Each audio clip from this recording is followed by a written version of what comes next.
إن هذا القرآن يهدي للتي هي أقوم ويبشر المؤمنين الذين يعملون الصالحات أن لهم أجرا كبيرا. بسم الله الرحمن الرحيم. نحمده ونصلي ونسلم على رسوله الكريم وأشهد أن لا إله إلا الله وحده لا شريك له وأشهد أن محمدا عبده ورسوله أما بعد.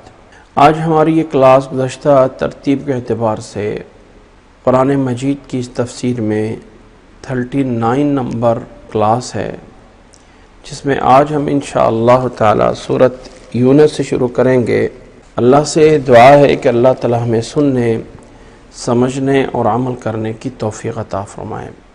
سورۃ یونس قرآن مجید کی 10ویں سورت ہے. سورۃ توبہ کے بعد ترتیب جو موجودہ مصحف کی ترتیب ہے اس اعتبار سے، لیکن نزول کے اعتبار سے یہ سورت مکی سورت ہے. مکہ مکرمہ میں نبی صلی اللہ علیہ وسلم پہ نازل ہوئی، اور مکی صورتوں میں اور مدنی صورتوں میں تھوڑا سا فرق ہے، مضمون کے لحاظ سے، الفاظ کے لحاظ سے. مکی صورتیں الفاظ میں مشکل ہوتی ہیں، مفاہیم ان کے جو ہے وہ سادہ ہوتے ہیں.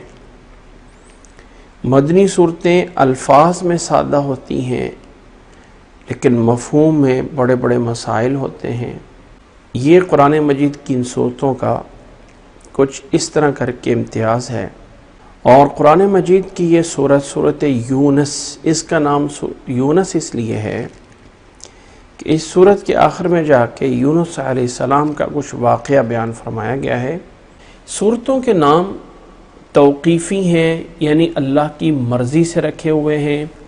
کسی انسان نے اجتہاد کر کے یا کسی انسان نے کوئی ریسرچ کر کے سورتوں کے نام نہیں رکھے ہیں، بلکہ سورتوں کے نام اللہ کی طرف سے اور اللہ کے رسول صلی اللہ علیہ وسلم کی طرف سے جو نام بیان کیے گئے تھے وہی ان صورتوں کے نام رکھے گئے ہیں. یہ نہیں ہے کہ یہ صورتیں کے نام کسی مفسر نے، کسی امام نے، کسی صحابی نے رکھے ہیں، بلکہ جو نبی صلی اللہ علیہ وسلم نے فرمایا اور جو اللہ تعالیٰ نے فرمایا وہی صورتوں کے نام رکھ دیے گئے. سورۃ اخلاص، اس کے اندر کوئی لفظ اخلاص موجود نہیں ہے، لیکن اس کے مضمون کو، اس کے موضوع کو، اس کے ٹاپک کو سامنے رکھ کے کہ وہ اخلاص ہے، اللہ تعالیٰ کی توحید ہے، اس کی بنیاد پہ سورت کا نام آ گیا. بعض دفعہ سورت پوری ایک بڑی شخصیت کے بارے میں گھومتی ہے تو اس سورت کا نام اس کی بنیاد پر رکھ دیا جاتا ہے. جیسے سورۃ یوسف ہے. سورۃ یوسف میں یوسف علیہ السلام کا واقعہ بیان فرمایا گیا ہے، تفصیل کے ساتھ تو نام سورۃ یوسف بن گیا. بعض دفعہ چھوٹا سا واقعہ ہوتا ہے. سورۃ البقرہ میں بقرہ کا چھوٹا سا واقعہ ہے، اس کے نام اس سے سورت کا نام ہے. باوجود اس کے کہ قرآن مجید میں سب سے زیادہ جس نبی کا تذکرہ ہے وہ موسیٰ علیہ السلام ہے. ہر صورت میں جو بڑی صورتیں ہیں کہیں نہ کہیں آ کے موسیٰ علیہ السلام کا نام آ جاتا ہے، لیکن کوئی صورت موسیٰ نہیں ہے. صورت مریم ہے، صورت ابراہیم ہے، صورت یونس ہے، صورت یوسف ہے، صورت محمد ہے صلی اللہ علیہ وسلم، لیکن کوئی صورت موسیٰ نہیں ہے. باوجود اس کے کہ موسیٰ علیہ السلام کا سب سے زیادہ تذکرہ قرآن مجید میں ہوا ہے. تو یہ اللہ کی مرضی ہے. قرآن مجید اللہ کا کلام ہے، اس میں کسی انسان کی رائے یا اجتہاد نہیں چلتا کہ فلاں صورت کا نام کیسے ہو گیا.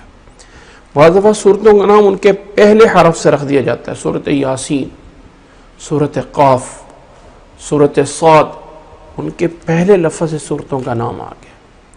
سورۃ ذاریات والذاریات ذروا. تو صورتوں کے نام توقیفی یعنی وقف سٹاپ ہو گیا ہے اس پہ. کوئی اس پہ اجتہاد نہیں ہے، کوئی اس میں سوچ نہیں ہے، کوئی اس میں جو ہے وہ ریسرچ نہیں ہے کہ اس کے مقابل میں کر کے اس کا نام سوچا گیا ہو. نہیں، جو اللہ نے اپنے نبی کو نام بتائے وہی نبی صلی اللہ علیہ وسلم نے نام رکھ دیے. تو سورۃ یونس یہ مکی صورت ہے، مکہ مکرمہ میں نازل ہوئی ہے. اس میں اللہ تعالیٰ نے اپنی قدرت کی نشانیاں بیان فرمائی ہیں، کچھ پہلے لوگوں کے واقعات بیان فرمائے ہیں، اور آخرت کی طرف ترغیب دلائی ہے، اور یہ بتایا ہے کہ دنیا ختم ہونے والی ہے، دنیا کوئی ہمیشہ نہیں ہے. اللہ کی اس کائنات پہ غور کرو، اللہ کتنا بڑا ہے، کتنی عظیم ہستی ہے، اس ہستی پہ ایمان لے کے آ جاؤ. یہ اس صورت کا مضمون ہے. دیکھو تم سے پہلے جن لوگوں نے ایمان لایا ان کا انجام بہت اچھا ہوا، اور جن لوگوں نے ایمان نہیں لائے ان کا انجام بہت برا ہوا. یہ اس صورت کا مضمون ہے. صورت کا آغاز ہے اعوذ باللہ من الشیطان الرجیم بسم اللہ الرحمن الرحیم. الف لام را حروف مقطعات ہیں جن کا حقیقی معنی اللہ کے علاوہ کوئی نہیں جانتا. کہ الف لام را یعنی آپ یہ سمجھ لیں کہ جیسے ایک ایک الگ الگ حرف ہے. الف ایک الگ حرف ہے، لام ایک الگ حرف ہے، را ایک الگ حرف ہے. جیسے مثال کے طور پہ ہم کہتے ہیں A B C D E F G. اب اگر ہم الگ الگ کسی کو بتا دیں ڈی ای فلاں فلاں، تو جب تک اسے جوڑا نہیں جائے گا تب تک کوئی بات بنتی نہیں ہے. اکیلے حرف ایسے ہی الف ہے، با ہے، تا ہے، کوئی معنی نہیں ہے. جب اس کو جوڑ کے ایک لفظ بنایا جائے گا تب اس کا کوئی معنی نکلے گا. تو اسی طرح یہ الف لام را بھی ایک الگ الگ حرف ہیں. قرآن مجید میں ان کا معنی اللہ کے سوا کوئی نہیں جانتا. ہاں اس میں حکمت کیا ہے، اس میں وجہ کیا ہے، کیا حکمت ہے، اس میں کس وجہ سے یہ لائے گئے ہیں، کہ اس میں کوئی حکمت ہے. کون سی وہ حکمت ہے؟ جس میں راجح بات یہ بتائی گئی ہے کہ قرآن مجید میں جو حروف مقطعات ہیں وہ اصل میں اللہ تعالیٰ کی طرف سے یہ اس بات کا چیلنج ہے کہ قرآن مجید انہی حروف سے بنایا گیا ہے، الف لام را.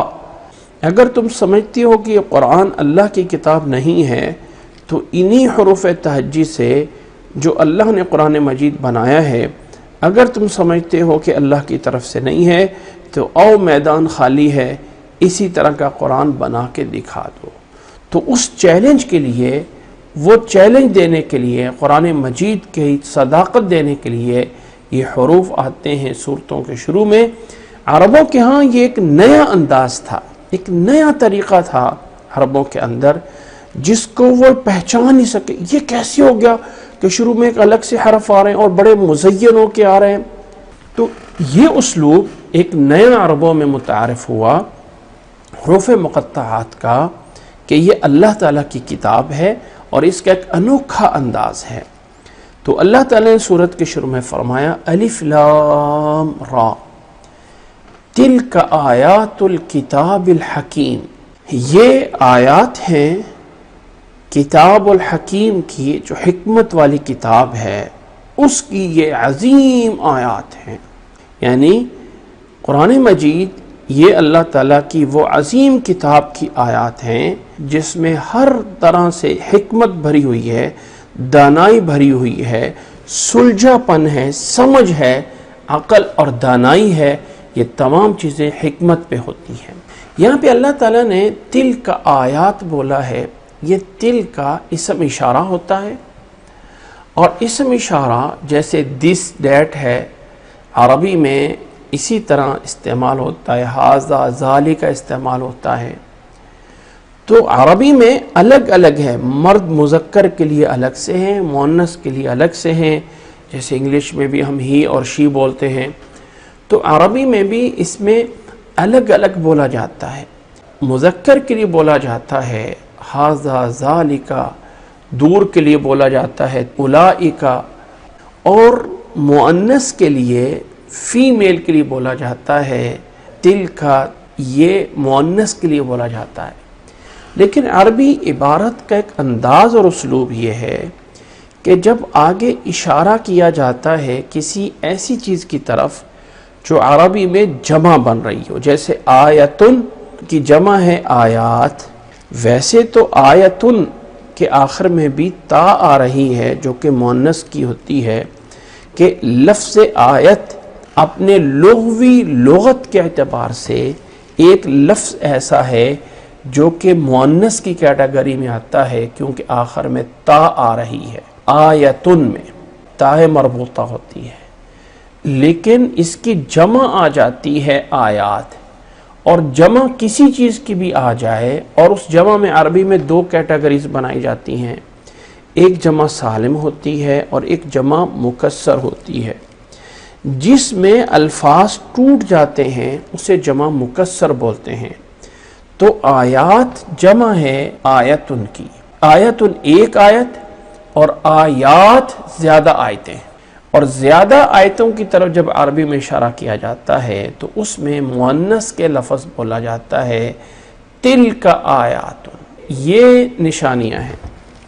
اور پھر عربی میں یہ جو اشارہ قریب ہوتا ہے اس کے لیے حاذا، اور مؤنث کے لیے حاذی ہی بولا جاتا ہے.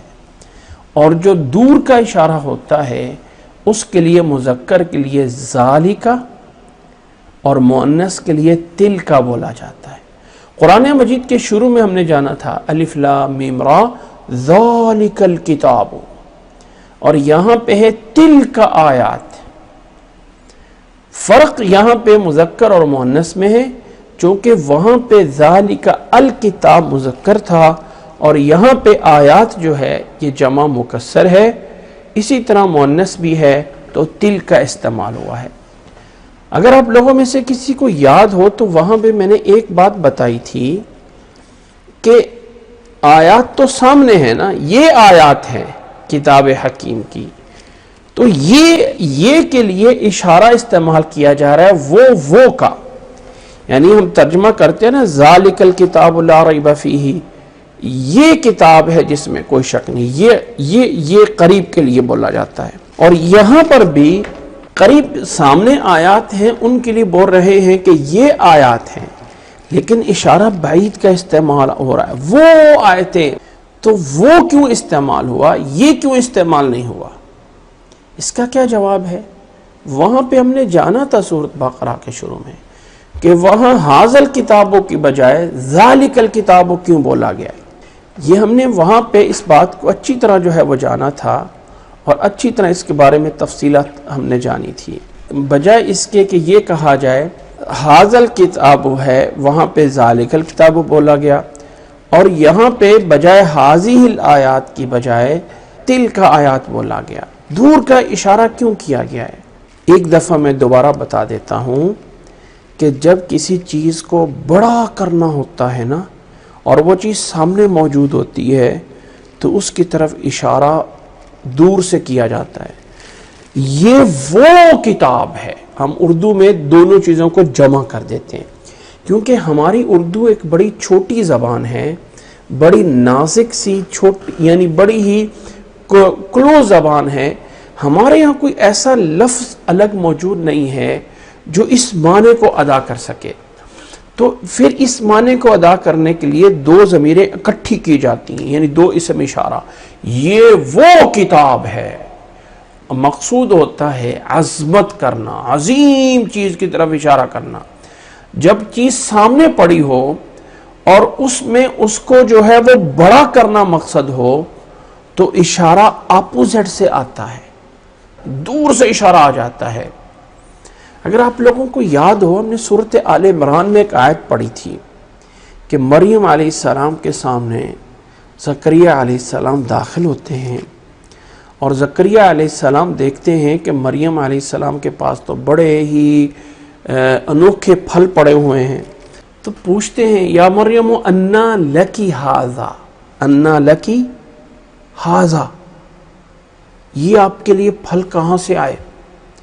مریم علیہ السلام جواب کیا دیتی ہیں؟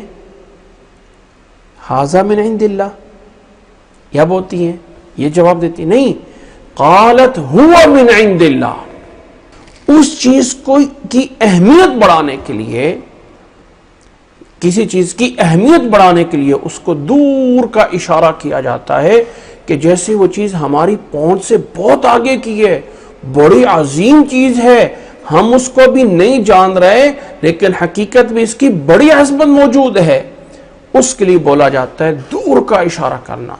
یہ سورۃ آل عمران میں ہم نے اس بات کو جانا تھا۔ یہاں پہ اللہ تعالیٰ بتانا چاہتا ہے تلک آیات، یہ وہ بڑی عظیم آیات ہیں، اور کس کتاب کی ہیں؟ تلک آیات الکتاب الحکیم، یہ آیات جو آپ کی طرف بھیجی گئی ہیں، یہ جو آپ کی طرف نازل کیا جا رہا ہے سب کچھ، یہ ایک ایسی کتاب کی آیات ہیں جو بہت عظیم کتاب ہے، اور وہ کتاب کیسی ہے؟ حکمت والی ہے۔ تلک آیات الکتاب الحکیم، آیات آگے مضاف ہو رہا ہے، اور کتاب الحکیم یہ آپس میں صفت اور موصوف ہیں، اور یہ صفت اور موصوف مجرور ہیں، مضاف الیہ ہیں، کہ یہ آیات ہیں کتاب حکیم کی، اور بڑی عظیم آیات ہیں اور بڑے مرتبے والی آیات ہیں۔ آگے فرمایا یہ آیت میں اللہ تعالیٰ نے قرآن مجید کی عظمت بیان فرما دی، اور پھر فرمایا کہ جب عظیم آیات تمہاری طرف نازل کی جا رہی ہیں تو فرمایا اگلی آیت پہ غور کیا جائے، اکان للناس عجبا ان اوحینا الى رجل منهم ان انذر الناس وبشر الذین آمنوا ان لهم قدم صدق عند ربهم قال الكافرون ان هذا لساحر مبین۔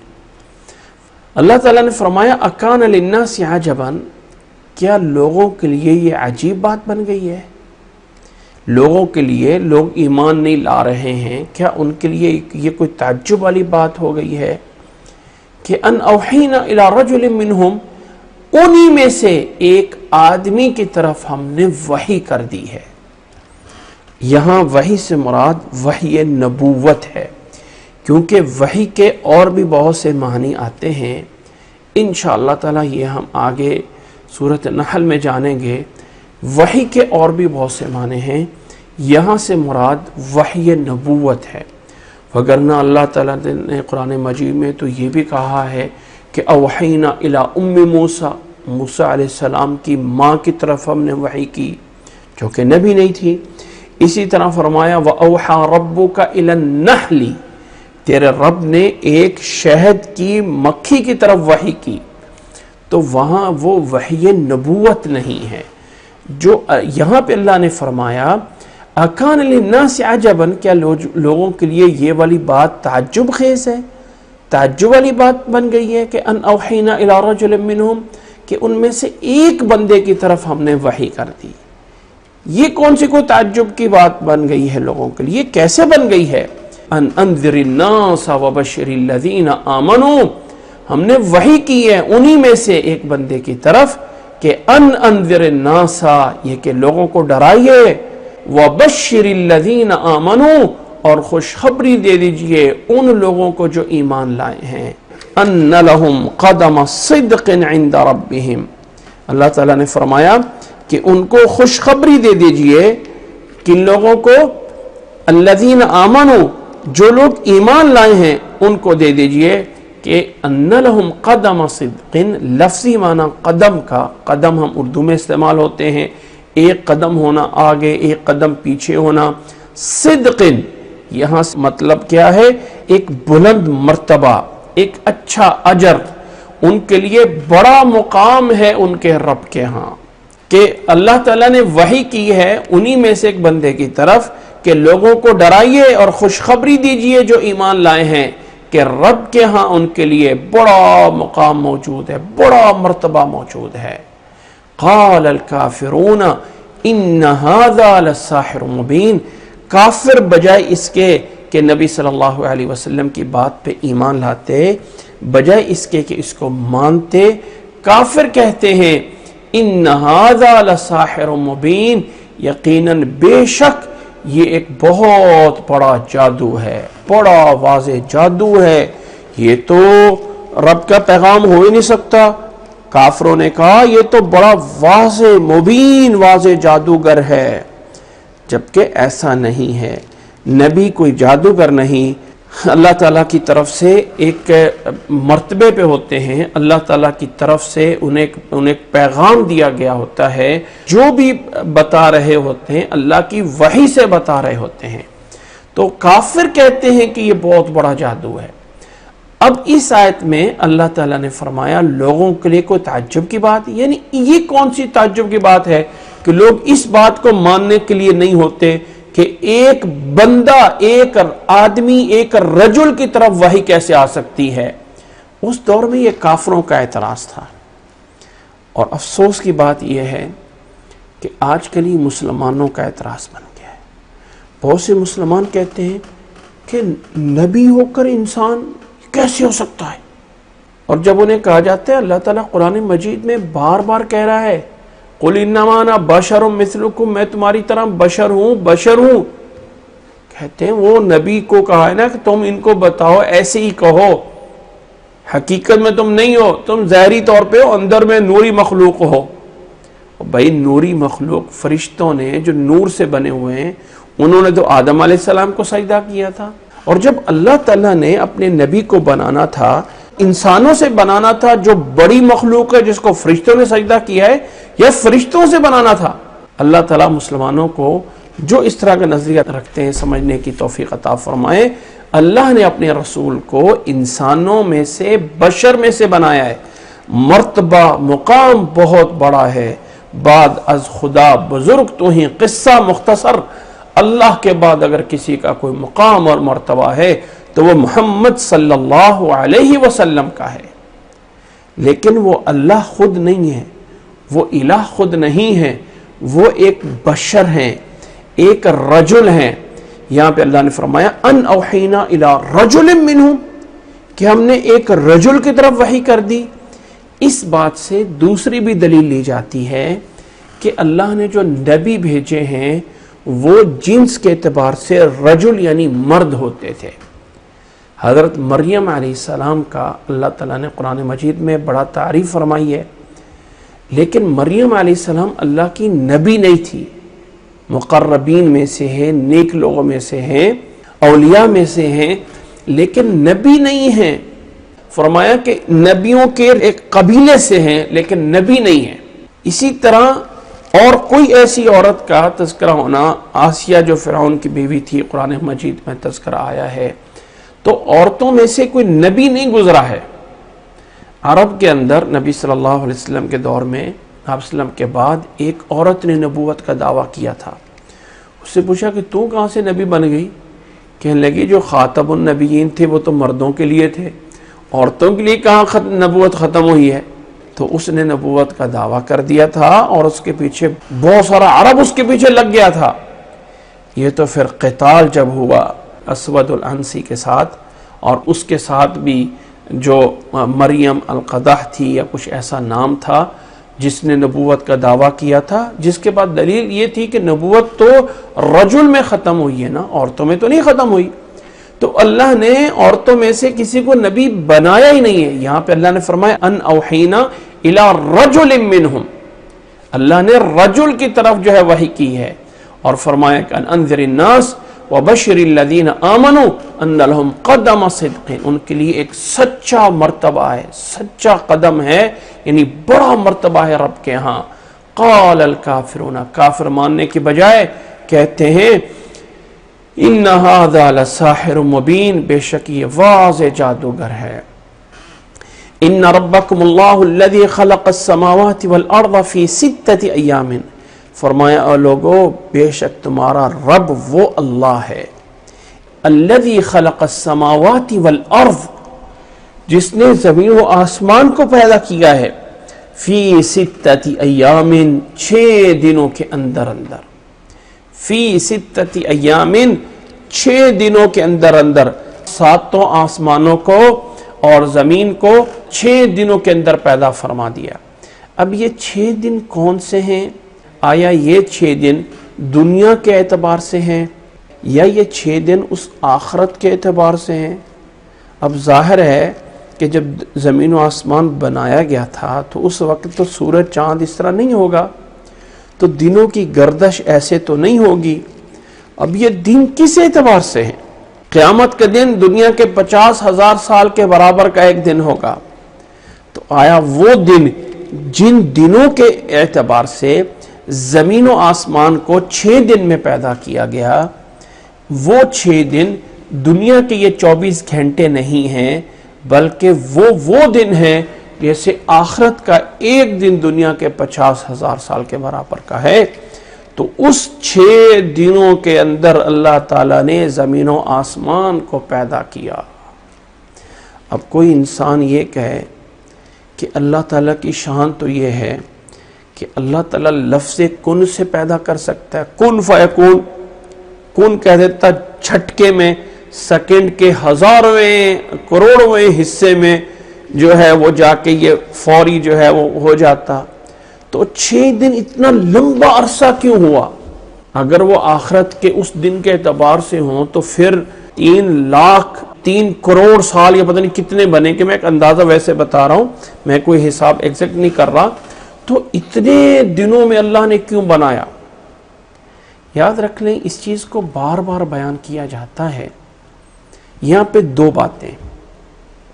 پہلی بات تو یہ ہے ایک مسلمان ہونے کے لیے کہ جب ہم کہتے ہیں لا الہ الا اللہ، تو اس کا مقصد ہوتا ہے کہ اے اللہ جو تو نے کیا ہم ماننے ہیں، تجھے معبود مانتے ہیں، جو کچھ تیرا بنایا ہوا ہے جو جیسے تو نے کیا منوان مانتے ہیں، اس میں چوں چراں کیوں کیسے کس لیے کب کیوں یہ کچھ نہیں ہے۔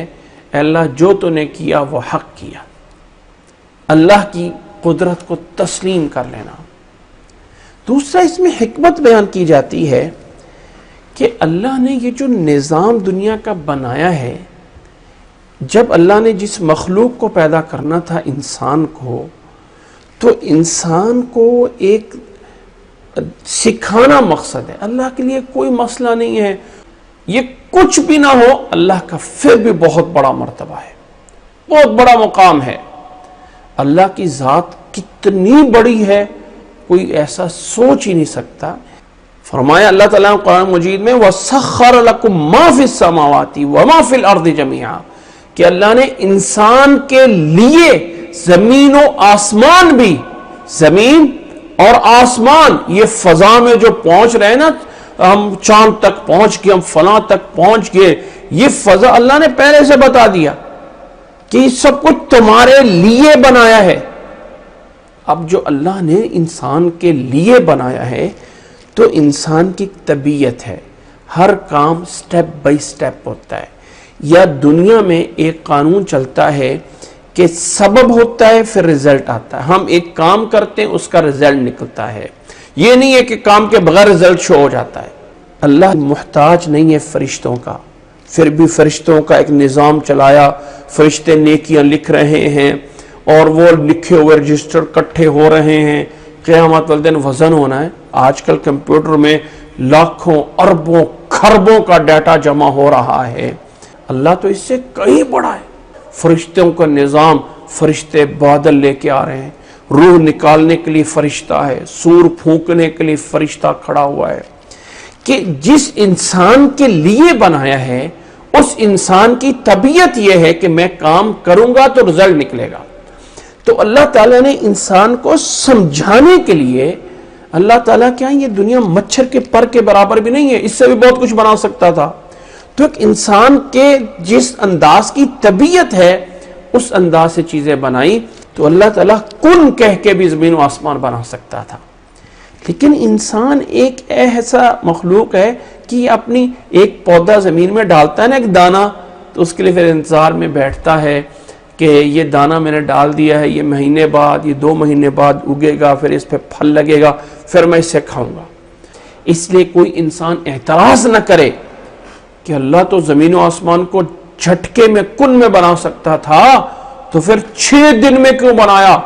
اور 6 دن بھی ظاہر ہے وہ دن ہوں گے جو قیامت کی طرح کے دن ہیں، دنیا کے 50,000 سال کے برابر کا دن، اس لیے کہ دنیا کا یہ 24 گھنٹے کا ایک دن جو سورج کی گردش سے اور چاند کی گردش سے جو ہے وہ دن چل رہا ہے، تو سورج اور چاند اور یہ زمین و آسمان تو تھا ہی نہیں.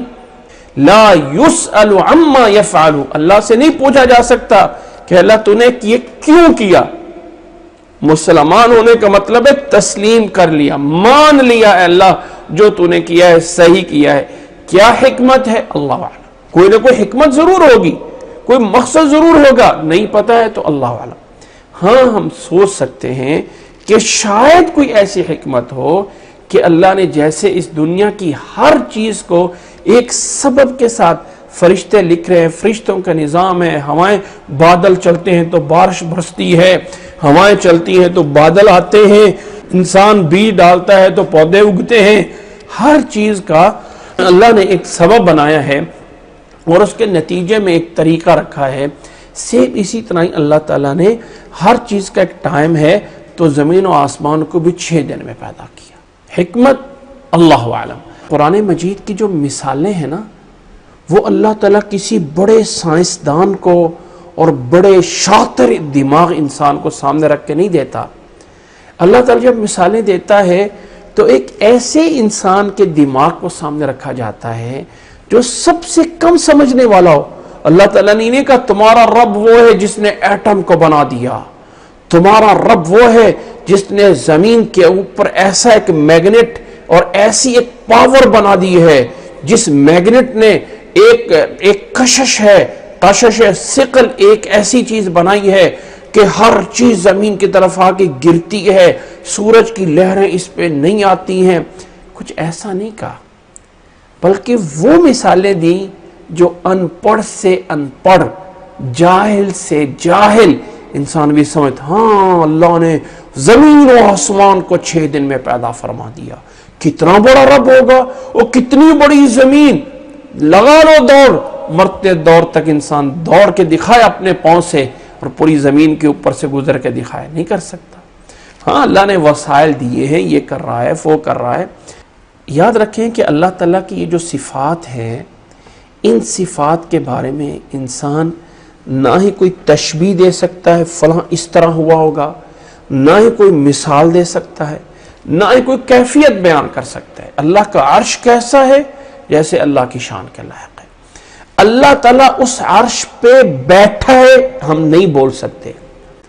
اللہ تعالیٰ عرش پہ کھڑا ہوا ہے، ہم نہیں بول سکتے. استوى علی العرش کا لفظ استوا سے مستوی نکال دیا گیا کہ اللہ اپنے عرش پہ مستوی ہے، کھڑا ہے، بیٹھا ہے. کیا کیفیت ہے وہ چونکہ ہم بیان ہی نہیں کر سکتے. وہ اللہ کی ہاں ہے ضرور، انکار نہیں کر سکتے. کچھ لوگوں نے اس بات کے پیچھے آ کے کہ اللہ کو کوئی تشبیہ نہیں دے سکتی تو اللہ کی صفات کا انکار ہی کر دیا. ہم انکار نہیں کر سکتے، کہیں گے ایسا ہے ضرور. اللہ تعالیٰ اپنے عرش پہ مستوی ہے، بس جیسے ہم اللہ کی ذات کے بارے میں نہیں سوچ سکتے کہ اللہ کیسا ہے، ایسے ہی اللہ تعالیٰ کی صفات کے بارے میں بھی ہم نہیں سوچ سکتے کہ اللہ تعالیٰ کیسا ہے. تو اللہ تعالیٰ کی صفات، اللہ عرش پہ مستوی ہے، اسی عربی کے لفظ استوا سے نکالا گیا کہ استوا مستوی. اب اس میں لغت کیا معنی یہی ہوتا ہے کہ بلند ہوا، اوپر ہوا. استوا کا یہ معنی ہوتا ہے الاستواء معلوم والکیف مجہول، سؤال عنہ بدعۃ والایمان به واجب. امام مالک رحمہ اللہ کا اس طرح کا قول بیان ہوتا ہے. ان سے کسی نے پوچھا تھا کہ استوا العرش کا معنی کیا ہے، کہنے لگے استوا تو عربی میں سمجھ آتا ہے، ہوتا ہے. کیفیت کیا ہے اللہ اس کے بارے میں نہیں بیان کیا جا سکتا، مثال نہیں دی جا سکتی. یہ پوچھنا کہ استوا کیسے ہوا تھا یہ بھی بدعت ہے. ہاں ایمان لانا لازم ہے، کیونکہ اللہ نے کہا ثم استوى علی العرش، وہ اللہ عرش پہ مستوی ہے. اللہ تعالیٰ کائنات پوری کے اندر اپنا معاملہ اور تدبیر چلا رہا ہے. اللہ کی ذات عرش پہ ہے اور اللہ تعالیٰ اپنی قدرت کے ساتھ، اللہ تعالیٰ اپنی پاور کے ساتھ کائنات کے ذرے ذرے کے اوپر اختیار رکھتا ہے. اللہ تعالیٰ اپنی قدرت کے ساتھ موجود ہے. آج کل ہم کہتے ہیں نا لوگوں کے اندر یہ اکثر پایا جائے اللہ تعالیٰ حاضر ناظر ہے. اور میرے بھائی یہ کہنا اللہ تعالیٰ حاضر ناظر ہے صحیح نہیں ہے. اللہ تعالیٰ ناظر ہے، حاضر نہیں ہے.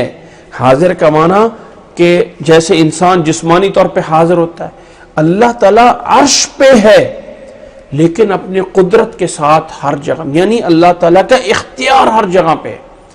جیسے میں صرف بات کو سمجھانے کے لیے کہہ رہا ہوں، کسی انسان نے جو ہے سیکیورٹی کیمرے لگائے ہوتے ہیں، وہ بیٹھا ہوتا ہے کسی دوسری کنٹری میں، جیسے میں کہیں بیٹھا ہوں اور آپ مجھے کہاں سے دیکھ رہے ہیں، تو میں کہہ سکتا ہوں آپ لوگ میرے ساتھ ہیں، لیکن ہم ہیں کہاں؟ دور دور میلوں کے سفر پہ، یعنی ہزاروں میلوں کے سفر پہ ہیں. لیکن اس جیسے کسی کے ساتھ بات کرتے کرتے ہم فون پہ کہہ دیتے ہیں میں تیرے ساتھ ہوں تو یہ کام کر، حالانکہ میں اس کے ساتھ فزیکل نہیں ہوتا ہوں. تو اللہ تعالیٰ اس انداز سے ہمارے ساتھ ہے. یہ نظریہ رکھنا کہ اللہ تعالیٰ ہمارے ساتھ فزیکل ہے، یہ نظریہ عقیدہ اسلام میں جائز نہیں ہے. اس کو حلولی عقیدہ کہا جاتا ہے. یہ حلولی عقیدہ یہ تھا کہ اللہ تعالیٰ اس کائنات میں ایسے حل ہوا ہے، مکس ہوا ہے، جس طرح کے پانی کے اندر نمک مکس ہو جاتا ہے. جیسے پانی کے اندر نمک چینی مکس ہو جاتی ہے، اب پانی میں سے چینی الگ کر کے دکھاؤ تو اس کا رزلٹ کیا نکلتا تھا؟ حلول عقیدے والے وہ کہتے تھے میں بھی اللہ ہوں، تو بھی اللہ ہے، دیوار بھی اللہ ہے، یہ درخت بھی اللہ ہے، یہ زمین بھی اللہ ہے، یہ چھت بھی اللہ ہے، یہ بھی اللہ، وہ ہر چیز کو اللہ کا. حالانکہ ایسا نہیں ہے، یہ حلول عقیدہ نہیں جائز. اللہ نے قرآن مجید میں 7 دفعہ بولا ہے الرحمن علی العرش استوى، رحمان عرش پہ مستوی ہے.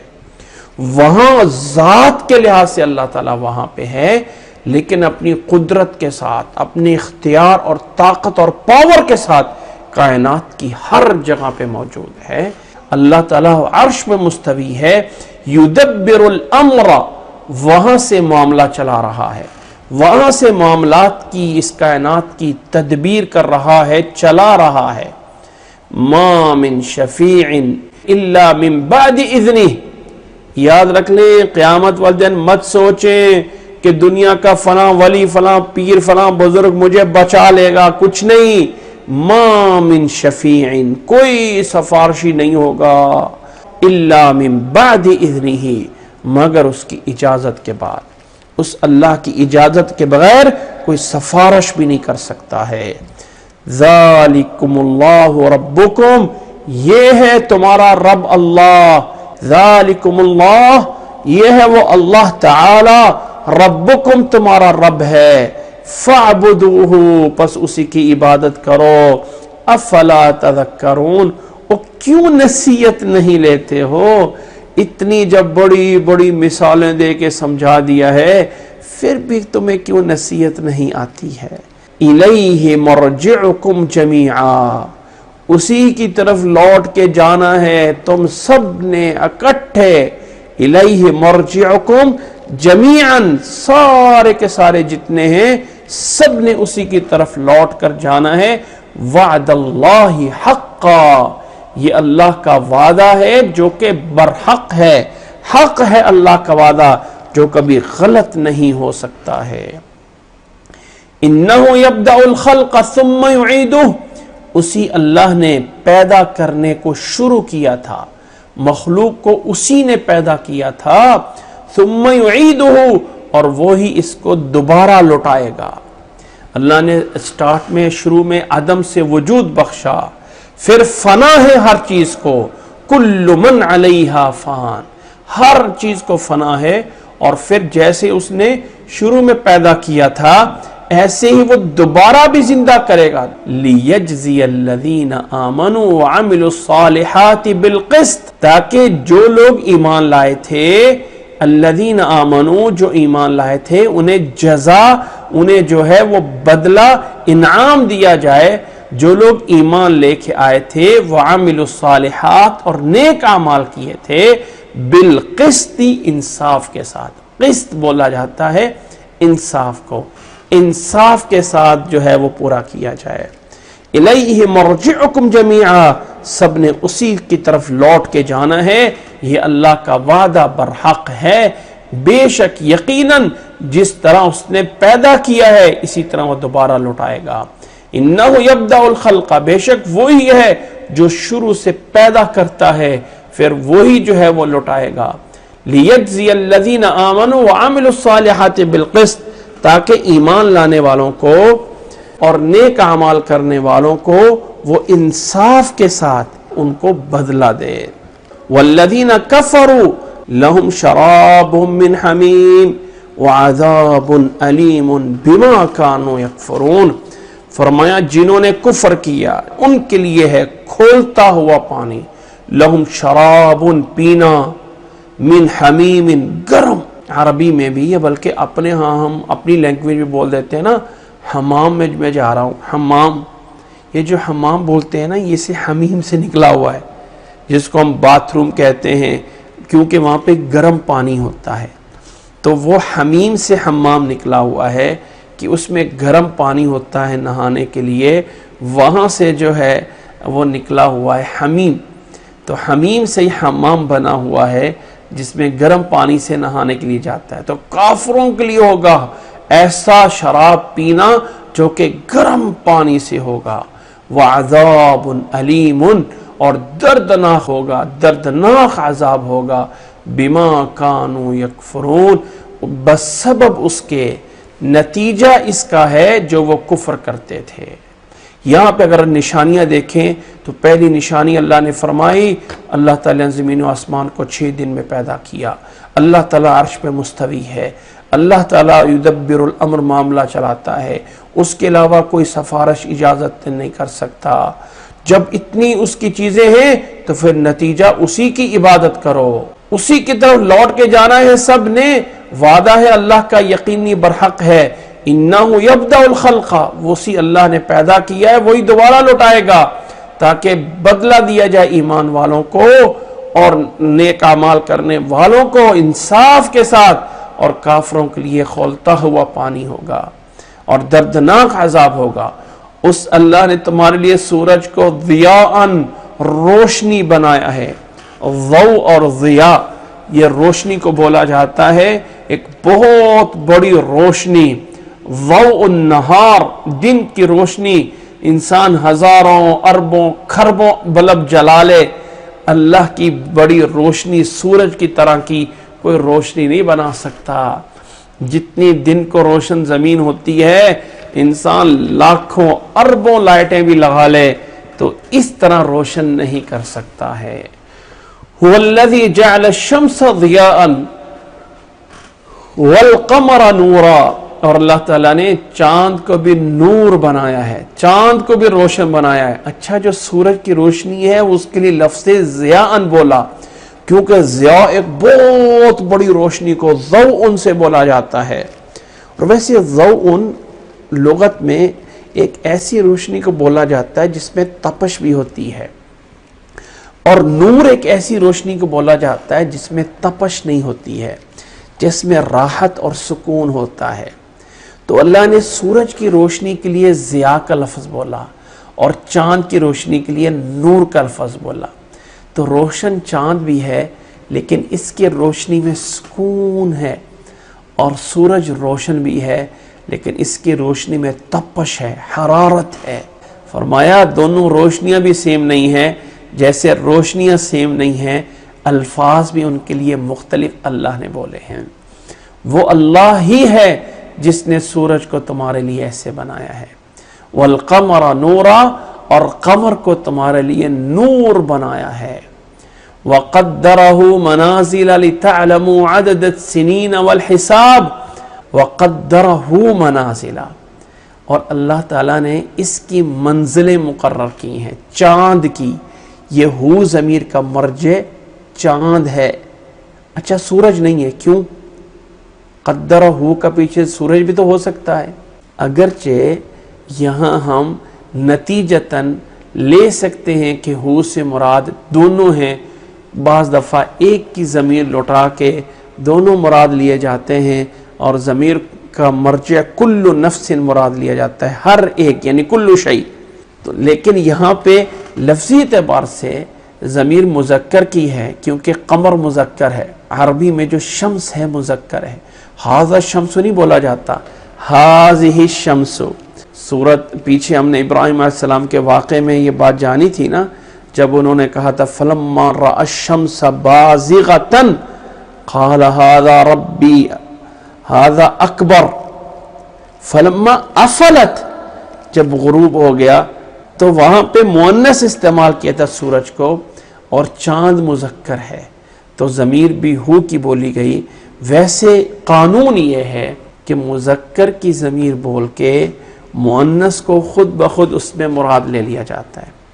قرآن مجید میں اللہ تعالیٰ نے یا ایھا الذین آمنو، اے مردو جو ایمان لائے ہو، آمنو تو مذکر کا صیغہ ہے لیکن مؤنث مردوں سب کو شامل ہے۔ جب مؤنث اکیلے کا لفظ بولا جائے تو ایک مؤنث ہی مراد ہوتی ہے، لیکن مذکر کا لفظ بول کے مؤنث اس میں مراد لی جا سکتی ہے۔ لیکن یہاں پہ ہو سکتا ہے چاند اکیلا ہی مراد ہو، لیکن ضمیر دونوں طرف بھی لوٹائی جا سکتی ہے۔ مذکر لفظ بول کے مؤنث مراد لیا جا سکتا ہے۔ وَقَدَّرَهُ مَنَازِلَ، اور اللہ تعالیٰ نے اس کی منزلیں مقرر کی ہیں، اور یہ چاند کی منزلیں ہیں۔ پہلے چھوٹا سا ہوتا ہے کیونکہ سورج کی تو منزلیں ہیں نہیں ہیں، سورج تو نکلتا ہے گرمی اور سردی میں، ہاں اس کی الگ ہیں، اور سردیوں میں اور گرمیوں میں تپش فرق پڑتا ہے، لیکن وَقَدَّرَهُ مَنَازِلَ کہ اللہ نے اس کی منزلیں مقرر کی ہیں۔ لِتَعْلَمُوا عَدَدَ السِّنِينَ وَالْحِسَابَ، تاکہ تم سالوں کی گنتی کا حسابات رکھ سکو، کتنے سال کتنے گزر گئے۔ اور یہ جو چاند ہے نا ہمارے ہاں، پہلی رات پہلے دن کا چاند ہوتا ہے، اس کو کیا ہم بولتے ہیں؟ پہلے دن کے چاند کو ہلال، اور 14ویں کے چاند کو ہم بول دیتے ہیں بدر، 14ویں کے چاند کو طلع البدر علینا من ثنایات الوداع، بدر بولا جاتا ہے 14ویں کا چاند، جیسے ماں کہتی ہے اپنے بیٹے کو میرا بیٹا تو 14ویں کے چاند کی طرح ہے۔ اور جو پہلے دن کا چاند ہوتا ہے یہ ہلال، یہ ہم اردو میں صرف 2 ہی جانتے ہیں، جبکہ عربی میں یہ چاند کی 28 منزلیں ہیں۔ پہلے دن سے لے 28 دن ہوتا ہے، اور پھر اس کے بعد 2 دن غائب ہوتا ہے تو 30 کا مہینہ بن جاتا ہے، 1 دن غائب ہوتا ہے تو 29 کا مہینہ ہو جاتا ہے، 29 کا یا 30 کا مہینہ ہوتا ہے اسلامی مہینہ۔ تو 1 دن غائب ہوتا ہے یا 2 دن غائب ہوتا ہے، لیکن اس کی منزلیں جن میں نظر آتا رہتا ہے وہ 28 منزلیں ہیں، اور عربی میں اس چاند کے نام بھی 28 ہیں: القمر، البدر، الحلم، الوباس، الثمار، الابرص، الزمہریر، الزیراف، الباہر، الطوس، الغاسق، المسیج، الواضح، الساجور، الساحور، المحاق، الہلال۔ یہ سارے کے سارے نام ہیں اس عربی زبان میں۔ جتنے الفاظ عربی میں ہیں ایک معنی کے لیے 500 کے لفظ مل جائیں گے، تو چاند کے 28 نام ہیں۔ تو اللہ تعالیٰ نے فرمایا وَقَدَّرَهُ مَنَازِلَ، اللہ نے اس کی منزلیں مقرر کی ہیں تاکہ تم جان سکو سالوں کی اور حساب کر سکو۔ ما خلق اللہ ذالک الا بالحق، اللہ نے یہ سب کچھ حق کے ساتھ پیدا کیا ہے۔ یفصل الآیات لقوم یعلمون، اللہ تعالیٰ کھل کے اپنی آیات کو بیان کرتا ہے ان لوگوں کے لیے، اس قوم کے لیے جو جانتے ہیں سمجھتے ہیں ان چیزوں کو۔ جو جاہل بن رہا ہے جانور کے آگے آپ بین بچاتے رہو، بھینس کے آگے اس کو کیا پتا، سام کے آگے بین بچاؤ گے تو اس کو تو سمجھ آئے گی نا، وہ تو نشے میں آئے گا نا۔ ایک مجنون کو بتا دو جس میں عقل نہیں تو وہ کیا جانے گا۔ فرمائے سب کچھ نشانیاں ان لوگوں کے لیے جو عقل رکھتے ہیں، جو سمجھتے ہیں، اگر ان چیزوں پہ غور کرے تو یہی بہت بڑی چیز ہے اس رب کو، کائنات والے کو جاننے کے لیے اور پہچاننے کے لیے۔ آگے پھر فرمایا ان فی اختلاف اللیل والنہار وما خلق اللہ فی السماوات والارض لآیات لقوم یتقون، اس دن اور رات کے بدلنے میں رات کے بعد دن آتا ہے، دن کے بعد رات آتی ہے، اس سب کچھ میں اور جو کچھ اللہ نے زمین و آسمان کے اندر پیدا کیا ہے، زمین و آسمان کو تو 6 دن میں پیدا کیا ہی ہے، اور جو کچھ اس کے اندر پیدا کیا، یہ سیارے، یہ ستارے، کتنی بڑی زمین ہے، زمین کے اندر کیا کچھ ہے، زمین سے آگے سورج چاند کہاں پہ کھڑا ہے، کتنی مخلوق ہے، آؤ ذرا جانوروں کی ساری قسمیں گن کے بتا دو۔ یہ جو مٹی کے اندر ایسے ایسے چھوٹے سے چھوٹے بہت ساری ایسی مخلوق ہے، انسان جو ہے اپنی اس آنکھ سے دیکھ بھی نہیں سکتا، اتنی باریک ہوتی ہے۔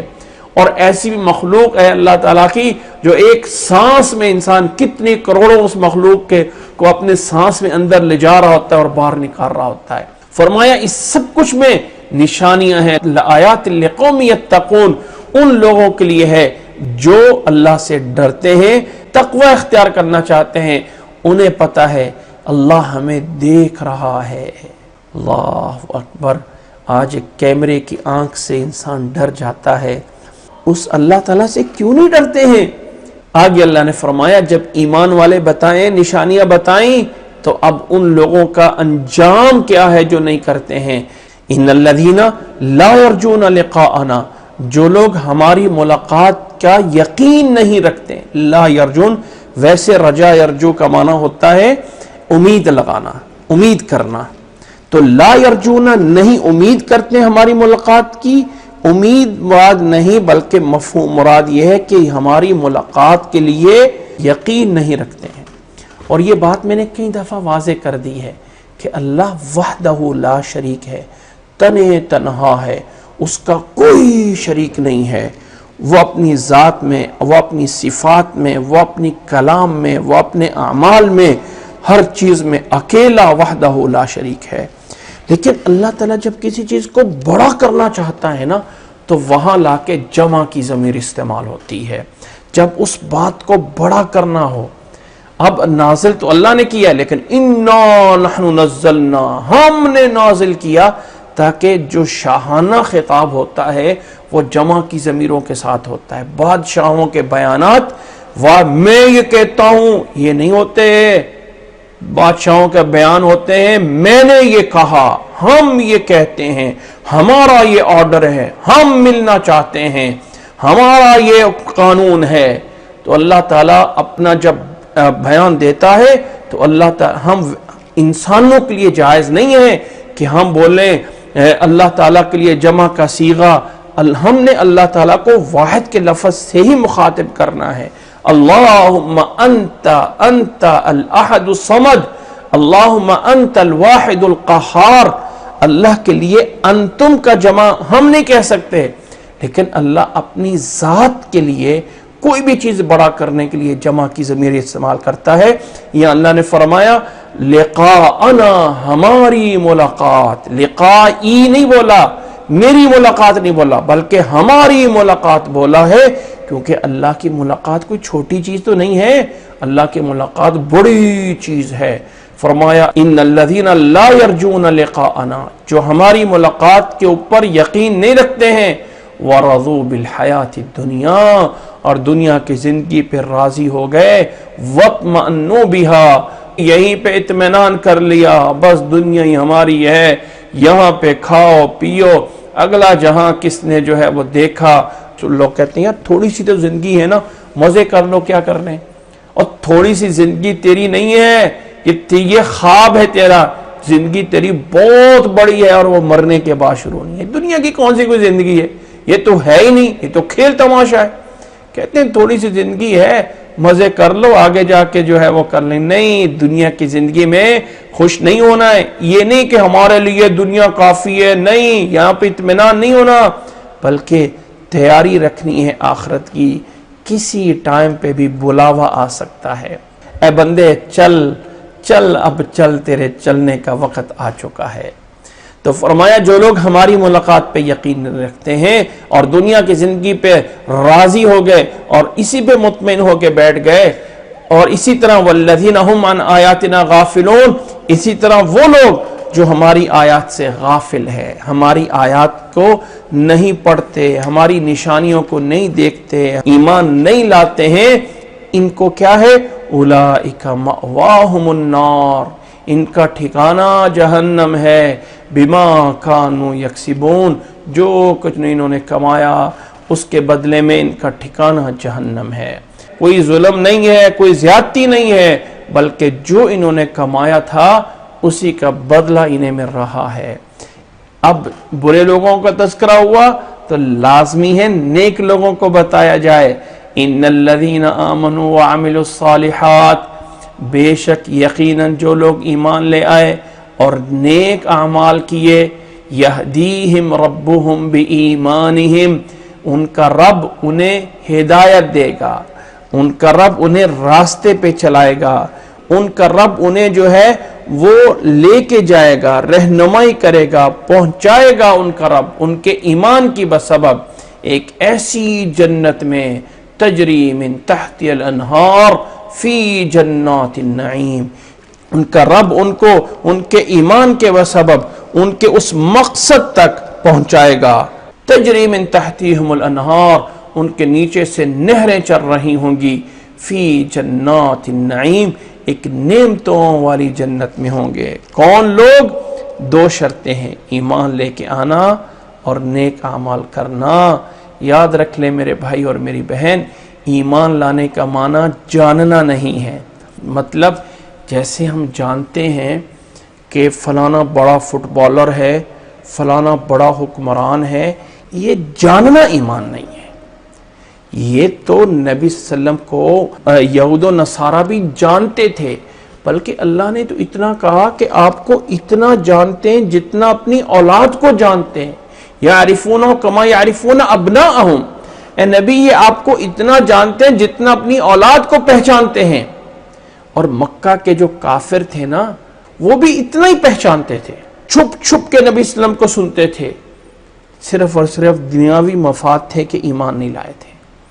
تو اگر ہم جانتے ہیں کہ ایک محمد صلی اللہ علیہ وسلم تھے، ایک ان کے صحابہ تھے، ایسا ایسا انہوں نے کیا تھا، ہمارے آباء و اجداد میں گزرے ہیں، ایک اللہ بھی ہے، اس جاننے کا نام ایمان نہیں ہے۔ یہ جانتے کافر بھی تھے، یہ جانتے یہود و نصارہ بھی تھے، یہ جاننے کا نام ایمان نہیں ہے۔ ایمان اس سے آگے ایک اور قدم ہے۔ ابھی ہم کہتے ہیں نا ہمارا وزیر اعظم فلاں ہے میں جانتا ہوں، ہمارا بڑا فلاں ہے میں جانتا ہوں، اس جاننے کو ایمان نہیں کہا جاتا۔ ایمان یہ ہے کہ پھر جس کو مانا جائے اس پہ پھر فنا ہو جائے۔ پتہ تھا مشرکین مکہ کو، اقرار کر لیا، مان لیا، تو پھر ہمیں اپنے غرض و غایت، اپنے مقاصد سب کچھ اللہ کے لیے چھوڑنا پڑے گا۔ پتہ تھا یہودیوں کو کہ ایمان لانے کا مطلب جاننا نہیں ہے، ایمان لانے کا مطلب پھر یہ ہے کہ اپنی عیش و عشرت، اپنی منمانیاں، اپنی غرض و غایت چھوڑ دیں اللہ کے لیے، اللہ کے رسول کے لیے۔ اس چیز کا نام ایمان ہے۔ اللہ نے فرمایا ان الذین آمنوا وعملوا الصالحات، جو ایمان لے آئے اور نیک اعمال کیے، یہدیہم ربہم، ان کا رب انہیں جو ہے پہنچائے گا ان کے مقصد تک، جنت تک جسے انہوں نے پہنچنا ہے، ان کے ایمان کی بسبب تجری من تحتہم الانہار، ان کے نیچے سے نہریں چل رہی ہوں گی، فی جنات النعیم، نعمتوں والی جنت میں، ایک ایسا باغات، ایک ایسی جنت جو نعمتوں والی ہے۔ اب اس کا مکمل منظر تو اللہ ہی جانتا ہے نا۔ اللہ نے آگے چل کے قرآن مجید میں فرمایا ہے نا، فَلَا تَعْلَمُ نَفْسٌ مَا أُخْفِيَ لَهُم مِّن قُرَّةِ أَعْيُن، کسی جان کو نہیں پتا کہ اللہ تعالیٰ نے اس کے لیے کتنا کچھ چھپا رکھا ہے، اس کی آنکھوں کی ٹھنڈک کے لیے اللہ نے کیا کچھ تیار کیا ہے، کسی کو نہیں پتا ہے۔ فَلَا تَعْلَمُ نَفْسٌ مَا أُخْفِيَ لَهُم مِّن قُرَّةِ أَعْيُن، تو یہاں پہ اللہ نے فرمایا کہ ایسی جنت میں اللہ تعالیٰ انہیں داخل فرمائے گا جس کے جو نعمتوں والی ہے، اس نعمتوں کی تفاصیل اللہ ہی جانتا ہے۔ وہاں پہ ان جنت والوں کا کیا ہوگا، وہاں پہ یہ کیا کہیں گے، دعواہم فیہا سبحانک اللہم، وہاں پہ ان کی پکار یہی ہوگی، سبحان اللہ سبحان اللہ، اللہ کی شان کو دیکھیں گے، اللہ کی عظمت کو دیکھیں گے، اللہ کی جنت کو دیکھیں گے۔ وہاں دعویٰ یعنی پکارنا، وہاں انسان پکارے گا سبحانک اللہم سبحانک اللہم، یہی پکار ہوگی۔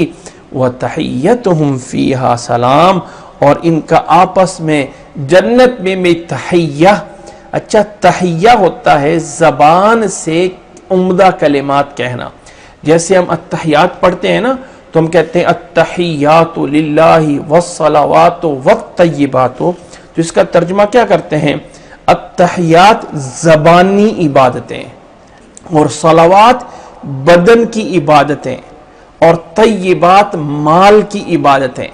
عبادت وہ عبادت جو زبان سے کی جاتی ہے اسے تحیہ، وَتَحِيَّتُهُمْ، یہاں پہ ان کے زبان کے کلمات ایک دوسرے کے لیے کیا ہوں گے؟